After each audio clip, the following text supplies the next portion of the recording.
backbone of India's fighter jet fleet is the Russian-designed Sukhoi Su-30 MKI, and the country recently ordered 240 engines to keep the fleet airborne for years to come. Following approval by the Cabinet Committee on Security earlier this month, officials signed a deal with state-owned Hindustan Aeronautics Limited, HAL, to supply the so-called AL-31FP engines. The contract, worth more than 260 billion rupees, or 3.1 billion US dollars, will see the first engine handed over to the Indian Air Force, IIF, after a year. All will be delivered within 8 years, according to a Ministry of Defense statement, with production of 30 annually. Made by HAL under Russian license, the engines currently feature local content of 54%. However, the company plans to boost the ratio to 63% by tapping India's defense manufacturing ecosystem.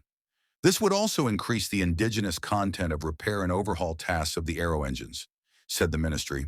It further stated, these aero engines will be manufactured by the Koraput division of HAL and are expected to fulfill the needs of the Indian Air Force to sustain the operational capability of the Su-30 fleet for the defense preparedness of the country.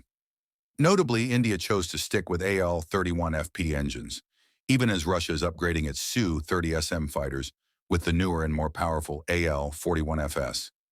Incidentally, the IAF is buying 12 new Su-30 MKIs from HAL for $1.3 billion to make up for losses. This purchase was approved in September 2023. The air service has approximately 260 Su-30 MKIs, 6 of which traveled to Exercise Pitch Black 2024 in Australia in July. The Indian Detachment Commander, Group Captain Ajay Rathi, praised the platform.